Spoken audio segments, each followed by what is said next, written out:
Now, who remembers this right here, right? Do you guys remember that? That was a big hang up for me right there. Is that the Terminator was not going to come in that beautiful Blue Worker Prophecy color. I think possibly one of the biggest incentives of actually buying a worker product, in my opinion, right now, is this gorgeous blue. I mean, it's just such a beautiful color. I mean, I just got donated to me by Monkey Mods. The tube got donated to me by Skylar from Schoon League, and oh, it's just such a cool color. And when I saw this, and I reported it last week, hey, they're gonna make it in blue, yay! That's just wonderful. That's just great. Okay, so this week rolls around. Does anybody want to see how I would not run a company? Anybody? I'm sure you would. Let's take away. So then blaster time. Thank you for enlarging it for me, computer, without actually asking me. I appreciate that. Did a article on this. Will there be a Blue Worker Terminator? No. So check this out. Check this out. So then they wrote this article about it. And it's stupid. It's stupid. This is really crazy, you know? So they did this whole article. Recently, a picture of Blue Worker Terminator show was shared by another shop. It was showing it on that one I showed you, a real tiny picture with one shown on the tooling. And I did think it was kind of big, because I remember how much, like, the price of a Zeus being this big, how much it would change if it was just this big and this stock was back here for another project. Yeah, so I remember that was like the difference between $70,000 and like $50,000.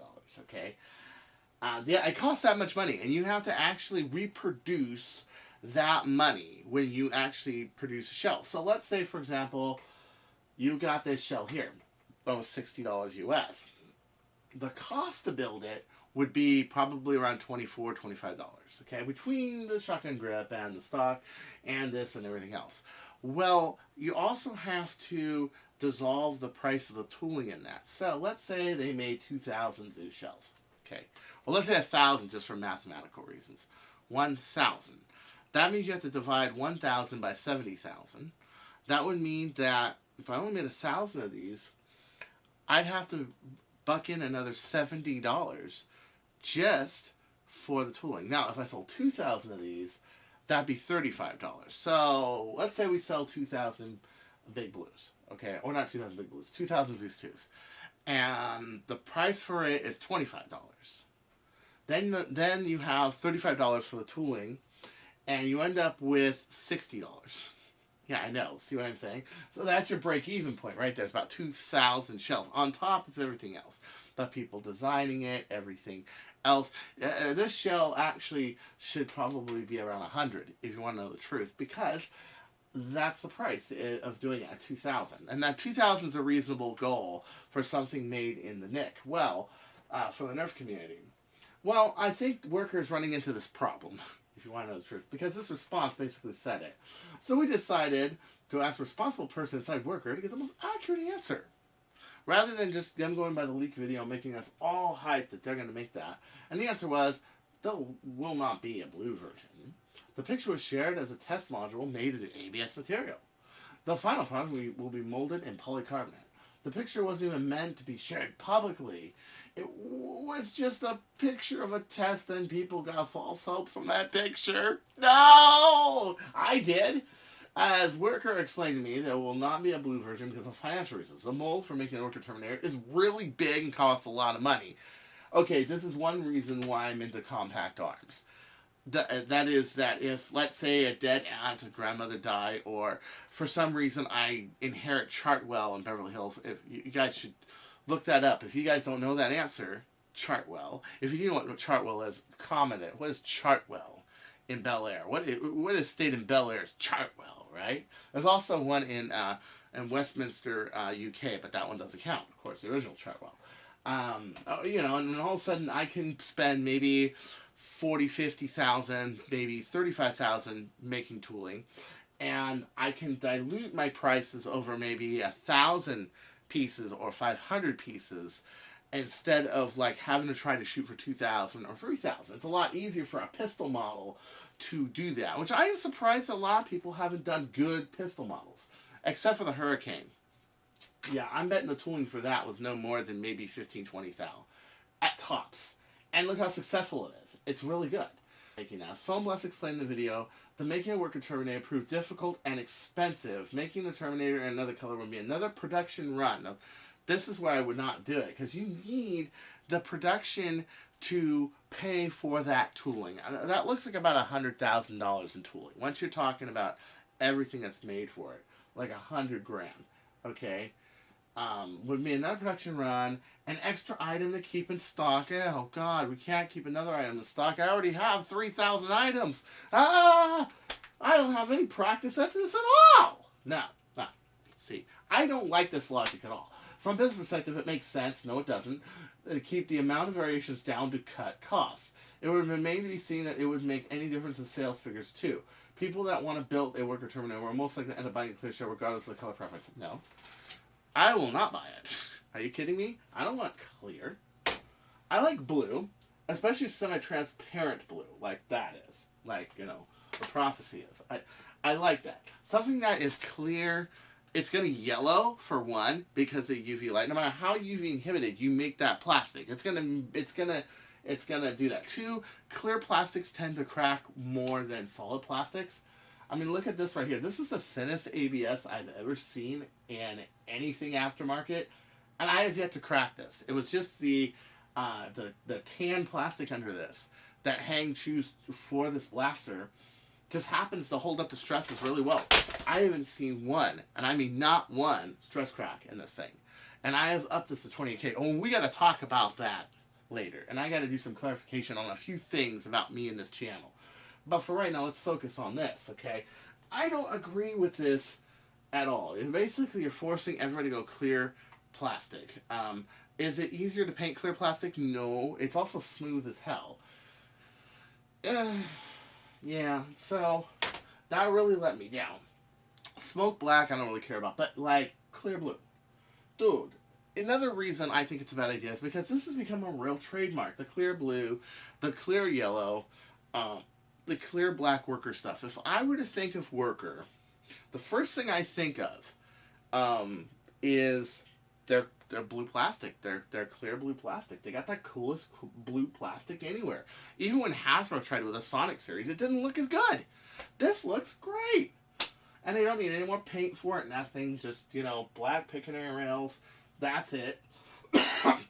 Trademark reasons. It's become kind of a trademark. This cool blue color, and they're not going to have it for the Terminator. Now let's go back and look at the design for a second. One of the advantages of going modular, let's say modular barrel, let's say modular stock, let's say, yeah, especially like the Prophecy, how that has a modular stock, is the tooling was probably cheaper for it, because they can make it a small square. They can even mold other things on the tooling that also get sold. Let's say you make a lot of SGGs in the same color to cut costs. Like this is, you know, made in that color. Okay, but I noticed a few things. One, this thing is like a big 2x4. It's huge. I like the fact that they are emphasizing that a long shot really is for longer barrels. That I will say. I like that. But when you make this not modular, means can't be a 3D printed or a separate part, which a separate part can cut down tooling, and this cannot be modular. And it's just one big piece, which is made, obviously, so that it would be more solid. Okay? The problem with that is you got this big long piece of tooling that now requires a big slab of metal. And put in mind, we're not just talking a slab of metal. We're talking 1, 2, 3, 4. So left side takes a male-female mold. Right side takes a male-female mold. So yeah, this is why it's so expensive. It's not one piece of tooling that costs probably $100,000, $110,000. That's an estimate. That's my estimate. That's the number I'll put on it, because that's what I think it is. It's that you have these 4 big pieces of metal that they're injection molding this on. They can find clear blue polycarbonate. Give me a break. And not only that, but, you know, with how many variations Worker has on things, how much stuff they have trying to answer the public, I don't see why they cannot just have 2 different colors or 3 different colors. Dude, clear, blue, smoke black. And the story. You're cool. Yeah. It's not that hard. You know, it really is not that hard to do. Um, but by making this fixed, which I also don't like. I kind of like the fact that this is a different. I like it for painting reasons. I like it since this is a different color than this, and it kind of contrasts. You know, I kind of like blue and gold contrast. That's kind of my look. You know, um, it makes it so it has contrast to it. It makes it so you can remove that part. And let's say you don't like this stock, which a lot of people don't. You can remove it, design your own. You can put a stock extension on the back of it, no problem. You know, you can adjust it, but a lot of people go full on anyway. You know, but yeah. So this is like one big long plank. And from that last picture we saw it is. It's one big long piece. Which doesn't make it simpler. It does make it more expensive. It's just a real disappointment. Does anybody remember the RPG darts this week? Yeah. Really interesting dart concept where from Omaha, Nebraska, contain no metal, but they're magnetic. What they're probably doing is they're using a ferromagnetic silicone or vinyl, and they're molding the heads. Okay, that isn't too hard to do. It really isn't. As a matter of fact, I'd love to see somebody do it with the PAC-D heads. That'd be really cool. Like a really nice, strong magnet. We'll make a statement about the messages earlier. Later. Yeah, we'll make a statement about that later. And it's a really good idea because you can just use a magnet to pick these all up. Cool. Well, Bubbalolo brought up a very interesting point about this, okay? Because it does look a little sketchy. I think it does in a way because it's actually not too hard to do that. What I found was when I wanted to do a magnetic one, I wanted to do one with a magnet inside of it and mold it in there. And they're using a ferromagnetic compound, which I didn't think was going to be strong enough. Well, if you use a big neodymium magnet, it's strong enough, okay? He pointed out that the goal is flexible, meaning even before they get to your $85,000 goal of making these, and why does it cost $85,000 to make these when the tooling for something far bigger than this is like $70,000 or $50,000? I don't think it would take $85,000 to make these. I really think that it would take, well, how much does a silicone mold cost? Maybe a few grand? How do they make them to begin with? See what I'm saying? You see what I'm saying? And I'm betting if you can get $10,000-$20,000 for people to back it, I'm sure you can get an SBA loan or something and make these things. It's not that hard. They also want a lot of money for these for these darts. They want just a shitload of money. But he brought up that this is no guarantee of delivery, and they can, before they're 85,000, they can just cut and run. Yeah, it's by a bunch of people we've never really heard from, never really heard of, which also is kind of sketchy. Which it's not like people outside the Nerf community don't play Nerf. I understand that, but to be honest, yeah, it would be a lot more nicer if, let's say, Jangular was doing something like this, or I were doing something like this, or Babalolo himself, the Nerf Viking, would do something like this. Yeah, it would be much more feasible, or Drac would do something like this. Yes, but yeah, it's just not. I love the little promo they did. A cute little girl shoots back with the stripes. I think it was more the stripes than the magnetic darts that got the kid who ran in there with a Nerf mediator and everything. I thought that was cute. It was a cute marketing campaign. It's a good idea. I just don't think it's gonna take 85,000 to implement. 85,000, shit! I can build my next blaster for 85,000, dude. I can build like an Archer 450. I'm pretty sure I can get an Archer 450 made for about 65,000 and probably another 3,000 prototype parts. Yeah. So I mean, shit. You know. I mean, I could do that if I wasn't so disenfranchised, and I had the money. I could do it. Okay. That's a blaster that I have machine parts and about 20 articles to sell, and yeah, you see what I'm saying? So that I can mass produce them, which I'd have to sell probably about 1,000 to break even, okay, with that, and I can probably get my investors' money back and do that. But This was a lot of talk this week because it was a good idea, but it's looking sketchy. And my recommendation is, if this is not sketchy, either change your terms to a solid goal, or go to the public and tell everybody, hey, this isn't sketch. It's a real idea. Because the idea is good. It's the execution is, yeah. So thanks, Bob Lola, for bringing this up, because you will have a lot of people, and that will try to con. I mean, look at the Nerf industry in general. Between Worker and Jet and Explorer, where you got this one guy who builds everything, and he's got a lot of pride. Though a good designer, I mean, that's good design, but he, for example, won't use O-rings in his designs for his pushers because he's arrogant. It's become an industry kind of low ethics, and I'm hoping to raise that. But until we get honest people working on this stuff, with the Orange ModWorks Longshot SG hybrid system.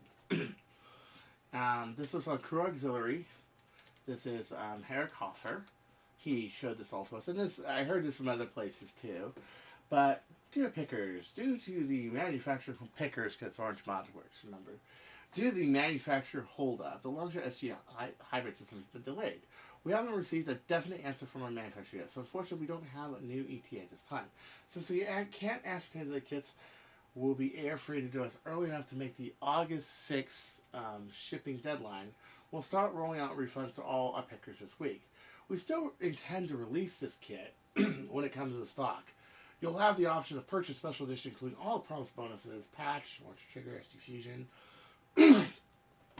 and the picker price that you had. So, if you get a refund, they're offering to let you buy it for the original price you have it. These bonuses are not available to the general public, and you'll be sent a unique coupon for each kit that you picked in order to purchase special edition kits. I like the way they're handling this. Instead of sitting there going, yeah, we're delayed, tough shit, making you wait another 6 months for something like Jet Blasters would. They actually just said, I'll give you a refund. And we'll give you a coupon, and when it's available, if you want to buy it, we'll give you the same price you had it at. Here you go. But we'll only give you, what you originally got the price. So you don't lose the price for doing it. You get back your money. And if and when it comes out, which it will, I think Orange ModWorks does a pretty professional job at stuff. Not my kit of choice and design-wise, but in terms of dealing with them as a company, they're pretty good, okay? I know Alan Turbino has done a lot of dealings with Orange ModWorks. Has helped and consulted on a few things, breach systems, this and that. So, and he tried out their original SLA kit. He tried it out, okay? He's also made his own kit, his own kind of revisions with the number 300 Longshot and everything else. And, yeah, so this is pretty good. I like the way that they handled this, okay? It kind of sad and sucks for people that don't have, a Singapore Longshot. I have 3. But they don't have one, 1, 2, and the Omega that's sitting way over there. Yeah. So, and if you're waiting for this, it's like, yeah, But at least they were honest about it, and they didn't sit there and go, well, it'll be out when it's out. Tough shit. That's cool. I at least like that. So, Nerf made this Nemesis. I like the Nemesis better than Prometheus, to be honest. 1,100 round capacity, rewired for 2S3S setup, 3 hydrojet patterns. Okay, the thing about Michael Glenn, that I've talked to him online a few times around Ragnarok Oktoberfest and this and that, is that he is really good at paint. So I'm looking at this video, and I had to look at it for a long time, because paint and hydro dipping, and look at those colors. Oh man, see, it doesn't do it justice. Just seeing it on a video like that, even though it's going around, it's showing all the reflections, everything. Oh man, it's just gorgeous, gorgeous work, guys. Just absolutely phenomenal. Really good work, Nerm. Really good work. This is gorgeous, and he does kind of look like a superhero. Avengers. They should make him a member of the Avengers. And he's a survivor too. He's been through a lot of stuff. He lost his roommate and everything else, and he's been hanging in there. He's been hanging on, And it's really cool to see a project like this, because it shows that it hasn't taken the fight out of him. And I really I'm glad you stuck in there, you know, Michael Glenn. I am really, really happy. And I'm hoping to see you at the next Ragnar or next time I end up in the Bay Area. Maybe we'll duke it out with some Nemesis. It has to be Nemesis, not Nemesis, because there's more than one. Yeah, but, you know. Some more bad news bears from Blaster Tech about the Terminator Blaster. As if molding it just in one color and their justification of, we have it, you'll buy it no matter what, wasn't good enough. We have this right here, which is pretty bad. And this webpage just crashed on me out of nowhere. I should make a statement while this is reloading. Okay, first off, I comment about the people messaging me, not because I don't like people messaging me, because I'm trying to emphasize and show you that I connect with the community and the public, and they message me at all times. Well, here's proof. You see, you know, all this times you hear all these notifications. It's not that I dislike you or anything like that. I just keep going as I go. I'm cool, you know. But I wanted to show people that I do connect with the community. I do talk to the community. I read through the pages. I find the news, and I chat with people, and I get their opinions, the lowdown. I get to know the community and everything. But besides, this is my favorite hobby in the whole damn world.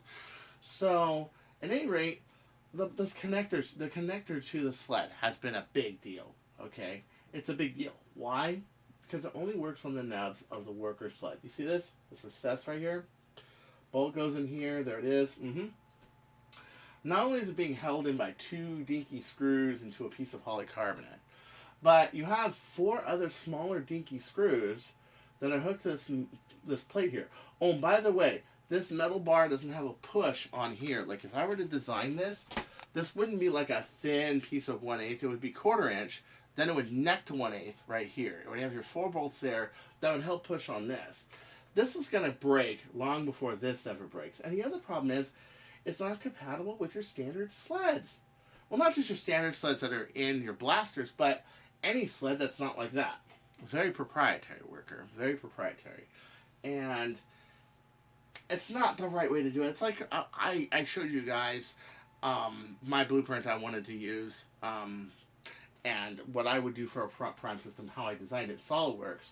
How it's really 2 beams. There's one here, goes into here, and then it ties into the pusher, and then there's a metal bracket that ties into the pusher. A pusher is of a certain size. If it's a little small, that's okay. You got the pin in there, or you can buffer it with some tape or what have you. This, you are stuck with just the worker sled. And I hate to break it to you, who wants to be stuck with just the worker sled? Not that the worker sled is not a strong sled. It is. It's probably one of the strongest ones, actually. But what if I want a Roboman sled? How about an Artifact sled? How about Explorer sled? Their 3-piece little Echo design they have. Yeah. Which they still have, by the way. Despite the world going 1 piece, they still have. It's the world of Explorer. It hangs very stubborn. But, and nonetheless, okay, there it is. And the first part that's going to break on this is those 4 little screws. That's I've seen things like this break all the time. Those 4 little dinky screws are going to break. And that's supposed to hold up at 30K? I mean, I did 28K in here, and I got a 419. Ooh, I should show you that. I got a 419, and I took the 2 springs out, put in 1 spring, and I'm going to rethink how I'm going to reinforce the whole thing, because I don't want to break this Longshot to shell. They're kind of one of a kind. So I even rethought how I'm going to do it. But if I designed it like that, it'd be broken in a week. This I am particularly proud of this week. I was doing a demo for friends, taking this off no Merlin, long Merlin, like a 6-inch full twist Merlin, and then showing what it does with this. The first shot got a 393. The next shot got a 419. 419 feet per second. If only this video will be a little smoother. Check this out. Look at this. I was so happy with this. This is like the long shot record here. Now let's see. One more shot and I'll put it away. How are we doing? All right. If only it can do that every shot. Every single shot. So after 2 shots, it pulled a 419. All right, new record.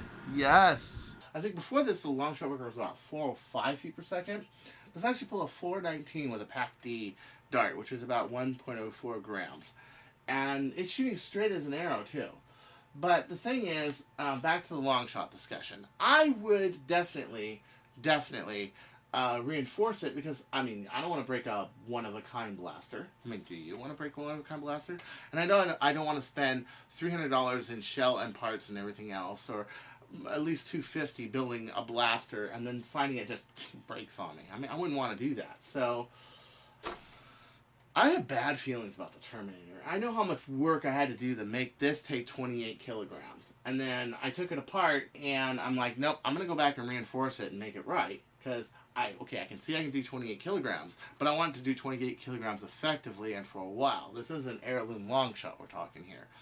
And I really wish that Worker would more treat their own blasters like it were heirloom, like it were important to some people. And the details I'm seeing, the carelessness about color selection and things like that bracket, it shows that they don't care. They really don't. It's coffee time. Yeah, it's coffee time. Everybody grab a glass of tea and have coffee. Yeah, it is. Let me explain to you a bit about this. And I know I've gotten some criticism from people. Not really negative, but still some. Like, what would you do with a 419 foot per second Zeus? Well, I'll tell you, most of this is research and design. I probably don't even use a Zeus about 95% of the time. I like blasters that are more portable, don't fall to the ground easily, and and fire, and it can shoot 200 feet accurately. That can do really well. I am a different breed of player. I am a Nick player. I am not quite or Singapore modded stock player. I'm not much of a indoor player, HVC player. I usually don't like low cap wars. I don't like wars that are below 300 feet per second typically. That's just me. And since I can choose where I want to play, I choose to play in higher speed wars. But nonetheless, this is more research and design. And what you have to understand is there was a man who lived once. And he wanted to build race cars, and he just couldn't keep his team afloat, and he was going bankrupt. So he decided to introduce a road car. 6 cylinders, pretty fast. It was called the Ferrari 152, I think it was. Well, this car started this whole philosophy. Hey, I learned a lot from building these cars with these coaches. The brakes, I learned, I fixed a problem with my brakes, and I fixed a problem with my valve timing. I wonder if the philosophy of race cars and road cars complement each other, and if this technology will one day trickle down to other cars. Let's say the Tucker, for example. That was a 6-cylinder aircraft engine. Same thing. Well, the idea came from a lot of cars that were like Ferrari, like the Bugatti earlier than Ferrari. I think this car came out in the late 40s, early 50s. Okay, then came out with the 250 GT California, which we all love in Ferris Bueller's Day Off, for example. But it's okay. That's an MG kit car, but the actual car, 12 cylinders, 260 horsepower. It's nice. It's real nice. That's a lot of power for 1959, 1963. That's a lot of power. Beautiful car. Now at an auction, you would see one for like $26 million, something like that. Well, this philosophy trickled down. The clutches, the disc brakes, the cooling, the variable cam timing. I mean, if you look at, like, say, a Ferrari 355, 5 valves per cylinder, literally you cut that in half with 4 cylinders, and you got yourself pretty much a Honda Civic engine today, yeah. And before that, they were carbureted. You were lucky to get 80 horsepower out of them. Nowadays, you can get 240, 250 horsepower out of a 4-cylinder engine. Yeah, and how? Because of all the research that was done with the Lotus Esprit, that was done with Ferrari, everything else. Well, the same thing with Nerf blasters is the same thing. Is that the higher-end blasters, the tricks that we learn on these, reinforcing them, making them fast, it trickles down to the lower blasters. I mean, most people in Singapore, for example, and they are known for being brutal players. There's no better place to play than Singapore. None, okay? They are known for playing lower yields. Let's say 10K, 14K, some 16K. Sometimes you'll see somebody with an 18K, or will be crazy to put 2 18s together, something like that. But for the most part, they play lighter yields and more effectively. And designs like this prove is how to make effective designs. Because remember, this was doing 370 feet per second with an 18.5. Now, nobody ever pulled that off. That's actually, I'm more proud of that than this 419 with 28K. And I'm going to have to really, really do some research and design to make it better because, well, that's the spring that was in it. That was the outer spring. And then the inner spring, what I put the, oh, here it is. Hold on one second. This was the inner spring. Okay? This was the inner spring right here. See this? So I had this over this, and you can see that this spring used to be this length. They took a huge set, okay?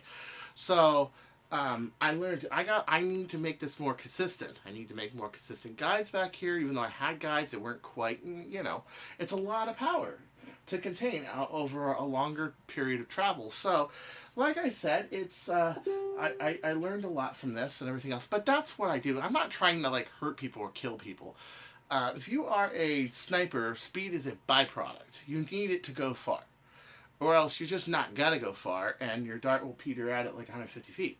Well, if you want to get people at 200 feet, and you want some pretty effective shooting that can be seen through this 3x940, you need a decent amount of velocity, at least 280, 300 feet per second. And that's just starting, okay? And usually you're far away when you hit them too, so it's not so bad. You're probably hitting them at 250, 230 feet per second, something like that. With worker darts, probably close to 200 because you lose so much to drag. But at any rate, let's get on with our show. Now that I've done that commentary and told you a little bit more about this.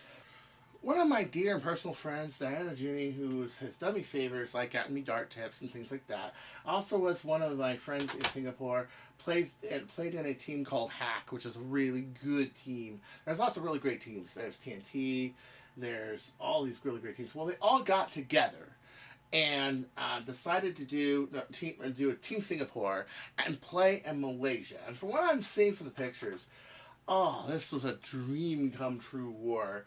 All kinds of different blasters. You had SAB blasters, you had Longshots, you had artifact blasters, you had jet blasters, you had every kind of blaster in the world. There's even a guy back here with a strife, yeah. And just all these people. And look at this. Like, you guys playing wars in parks in America, nothing until you play in Singapore. You really play like a park in Singapore, or like that jungle adventure park in Singapore over in Western Singapore. There's Son Ha-ju. He is actually one of the people who works over Black Tactical. Really good friend. We did that Coconuts War. Remember the one where I shot Ty in the foot? Yeah, he was the guy who shot that footage there. And really is a different world in Southeast Asia. Trees and green and moisture and just, you can breathe there. It's really cool. And it's just like, the environments you play in are just amazing. Absolutely amazing environments. You have all these people welcoming each other and everything else. And it was a good war. It was a really good war. From what I understand, Team Singapore won. They won capturing the flag, I think, after 30 minutes or something like that, for a game that was designed for about an hour and a half. But this is really cool. I remember these really, really, really cool wars and these get-togethers, and just how everybody just had kind of there's a rivalry there between players and between modders and that, but there's also this kind of coolness, like, we're kind of all in the same thing, we're all in the same team, we're all in the same sport. And never did I feel that as much as I felt either in my own league at home or Singapore. Because that's the kind of spirit I like to see these guys joking around, having fun, just being just all cool. Yeah. So at any rate, Singapore, they're doing a 10th annual Nerf Singapore War. Contact Gavin, Fuzzy, or I think, a few other people there. Contact them if you want to do that. They're putting out these cool patches, like these 10th anniversary patches. Oh, it's really bitchin'. Yeah, I knew from playing with Nerf Singapore, and playing with that group of people, they were gonna win. They were gonna win. Of course, they're gonna win. I mean, this is like, these are like some of the baddest players you're ever gonna meet, and one of the most competitive one of the most competitive leagues. That, and they're not going to bitch about a 400 foot per second long shot. Oh, you can hurt people with that. You can hurt. Well, we have what's called testicles, folks. Okay, that's how we roll, baby. Yeah. You know, that's how they are. I mean, when I played, they were playing with like FNJs. I mean, even like in the United States, they don't play with FNJs. So yeah, so Gavin is put this post up in Nerf Singapore. Nerf same 10 years. I went to the 8-year one a couple years back. I went to the 8-year one. That was over by Changi Hospital. That was a little cabin, and we all hung out and had fun and everything. Okay, just chilled out. So this one is going to be in Clemente Woods Park. It's going to be and then it's going to be held at the Chevron's Bungalow at 5 to 11. It's an all-night kind of thing. A lot of fun over in the Chevrons.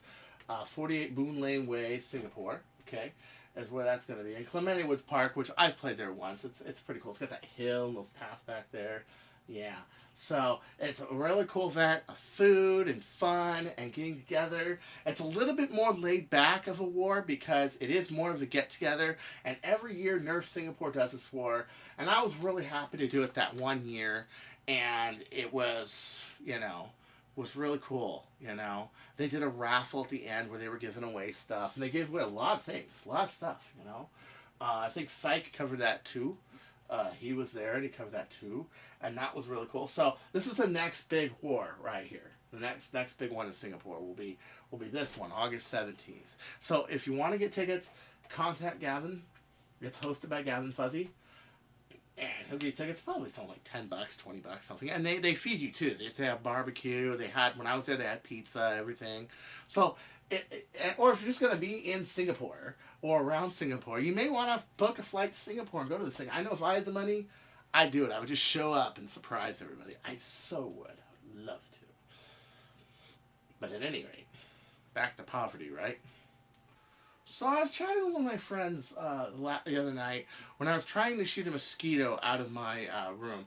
I shot one of them, and I was trying to shoot the other one. I finally just let him out the window, and when I shot him with a Chronos, it's over that wall over there, I shot a mosquito. But anyway, while that fun was ensuing, she showed me this new vest. This was going to be the adult tactical vest. And she's coming out with this. It can hold your radio, it can hold this. But you know what I really find fascinating about this vest? Not quite the mag holders or dart holders, all that stuff, which is cool. The switchable logos for your team, and you can probably put a patch like Nerf Singapore, Dart Tag, or whatever on it. Is this. This is cool because I myself work on holsters.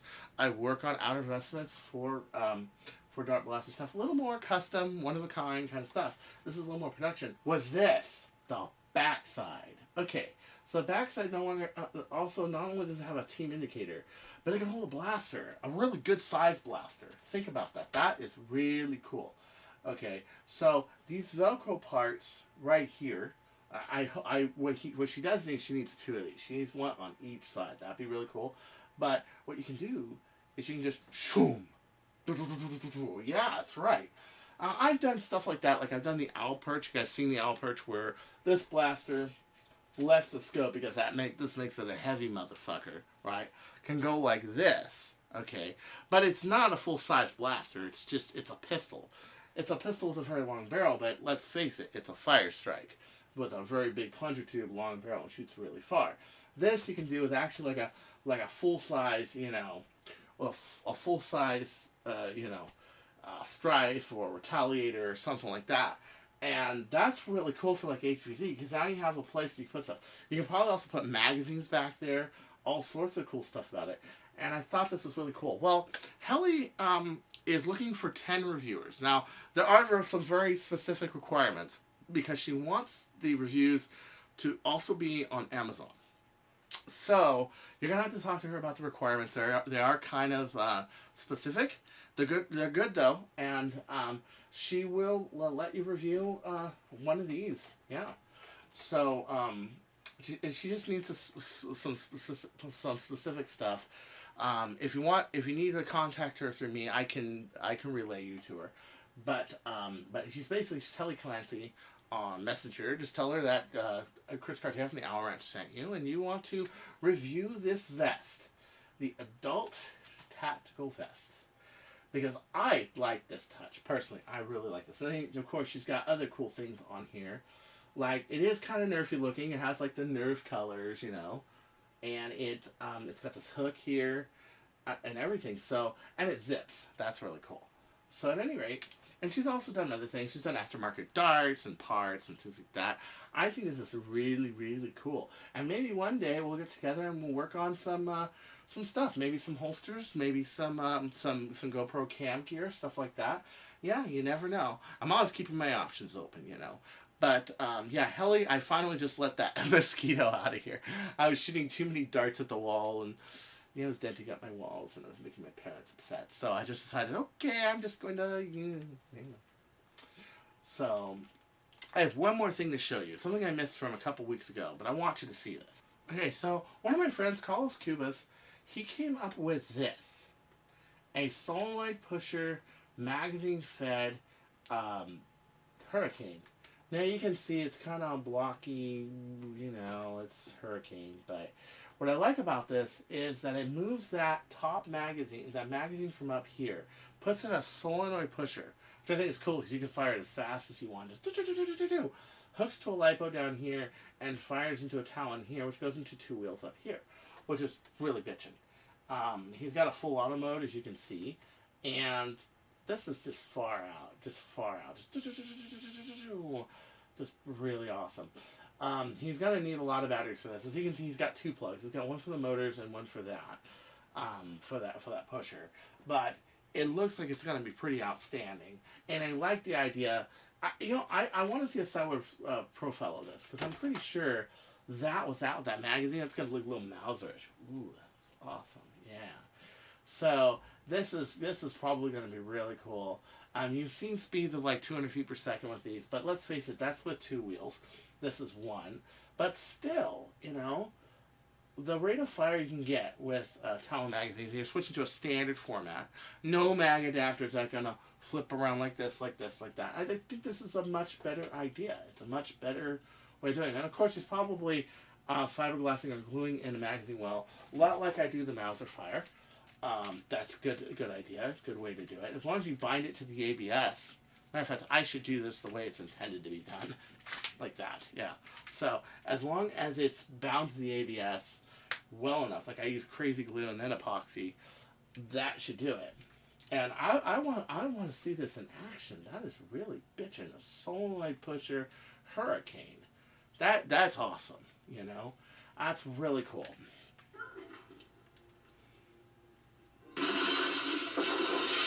My favorite scene from Romeo Must Die.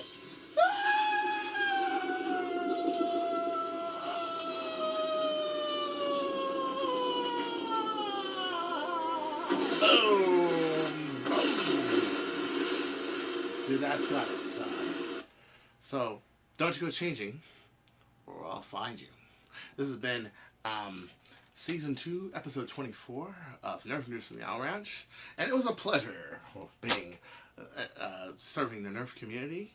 And you stay classy, Nerf community, because if you don't, I'm going to have to sort you out. Yeah. Doodles.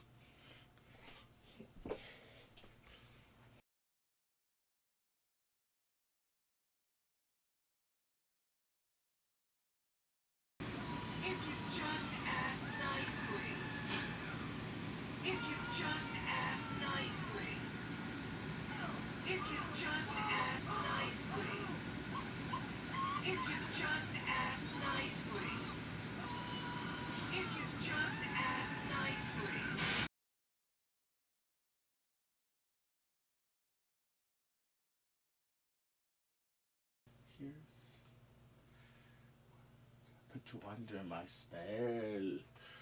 I order you to load. What's it doing? It's just sitting there. Put you under my spell. My spell. I put you under my spell. It's cheap Chinese website. What can you expect, right? Right? Probably got a deal on the bandwidth or something. Load. I command you to load. to load up, to actually work. Or no, as Bella would say, to actually work. Yes, I am vampire. I will suck your blood. Oh, my freaking... And it crashed. And the page crashes. I put you under my spell. My spell. I order you to reload. Second time, you Chinese failure, piece of shit people who do not have good bandwidth. Not all Chinese. Chinese are cool. Especially the women, they're cute, okay? But Lord. Oh, my God. Okay, here we go. Come on. You can do it. Okay.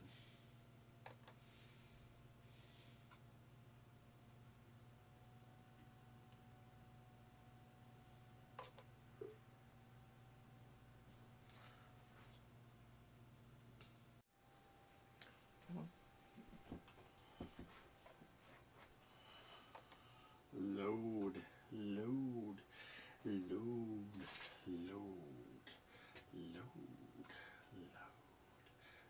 up. I'm sick of sitting here. Load up. Alright.